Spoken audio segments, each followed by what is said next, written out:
ओम परमात्मने नमः। तेषामहं समुद्धर्ता मृत्यु संसार सागरात् भवामि न चिरात् पार्थ मय्यावेशित चेतसाम्। अर्थात तेषामहं समुद्धर्ता मय्यावेशित चेतसाम्। जिन साधकों का लक्ष्य, उद्देश्य, ध्येय भगवान ही बन गए हैं और जिन्होंने भगवान में ही अनन्य प्रेम पूर्वक अपने चित्त को लगा दिया है तथा जो स्वयं भी भगवान में ही लग गए हैं, उन्हीं के लिए यहाँ मय्यावेशित चेतसाम् पद आया है। जैसे समुद्र में जल ही जल होता है, ऐसे ही संसार में मौत ही मौत है। संसार में उत्पन्न होने वाली कोई भी वस्तु ऐसी नहीं है जो कभी क्षण भर के लिए भी मौत के थपेड़ों से बचती हो। अर्थात उत्पन्न होने वाली प्रत्येक वस्तु प्रत्येक क्षण मौत की तरफ ही जा रही है। इसलिए संसार को मृत्यु संसार सागर कहा गया है। मनुष्य में अनुकूल और प्रतिकूल दोनों वृत्तियां रहती हैं। संसार की घटना, परिस्थिति तथा प्राणी पदार्थों में अनुकूल प्रतिकूल वृत्तियां राग द्वेष उत्पन्न करके मनुष्य को संसार में बांध देती हैं। यहां तक देखा जाता है कि साधक भी संप्रदाय विशेष और संत विशेष में अनुकूल प्रतिकूल भावना करके राग द्वेष के शिकार बन जाते हैं, जिससे वे संसार समुद्र में से जल्दी पार नहीं हो पाते। कारण कि तत्व को चाहने वाले साधक के लिए सांप्रदायिकता का पक्षपात बहुत बाधक है। तो सांप्रदाय का मोहपूर्वक आग्रह मनुष्य को बांधता है। इसलिए भगवान ने जगह जगह इन द्वंद्वों राग और द्वेष से छूटने के लिए विशेष जोर दिया है।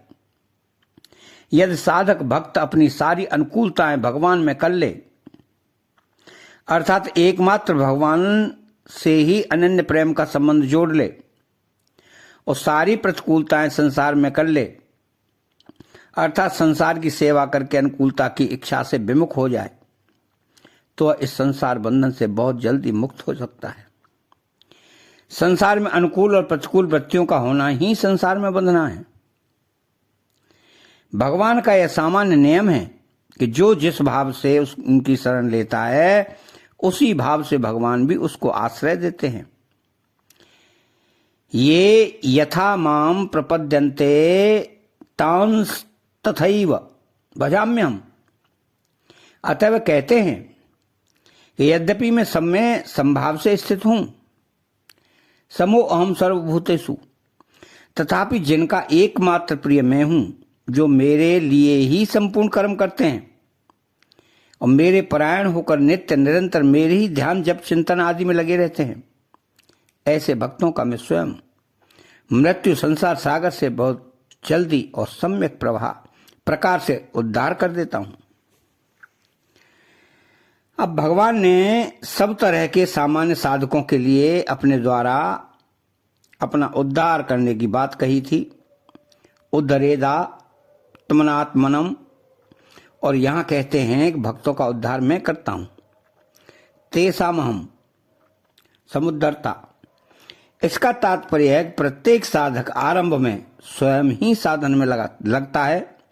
साधन में लगने वालों में जो साधक भगवान के आश्रित होता है, उसका उद्धार भगवान करते हैं, क्योंकि उसका भगवान पर ही भरोसा होता है कि मेरा उद्धार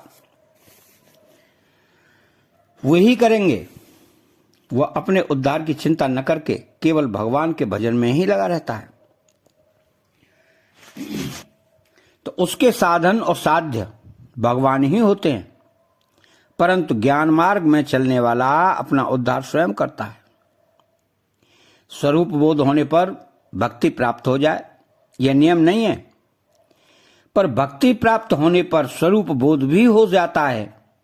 इसलिए भगवान ने कहा है कि मम दर्शन फल परम अनुपा, जीव पाव निज सहज स्वरूपा। भगवान अपने भक्तों को कर्मयोग और ज्ञान योग दोनों दे देते हैं। क्योंकि भगवान का स्वरूप समग्र है। देहाभिमान के कारण ज्ञान मार्ग के साधक का चित्त अव्यक्त में आसक्त होता है, अव्यक्तासक्त चेतसाम। पर भक्त का चित्त भगवान में आविष्ट होता है, मय्यावेश चेतसाम। तो ज्ञान में विवेक मुख्य है, भक्ति में विश्वास मुख्य है। ज्ञान में अपरा प्रकृति त्याज्य होती है, भक्ति में वह भगवत स्वरूप होती है। अतः चैनल को सब्सक्राइब करें, बेल आइकन घंटी को दबाएं और कमेंट बॉक्स में जय कृष्णा लिखें। बोलो जय श्री कृष्णा।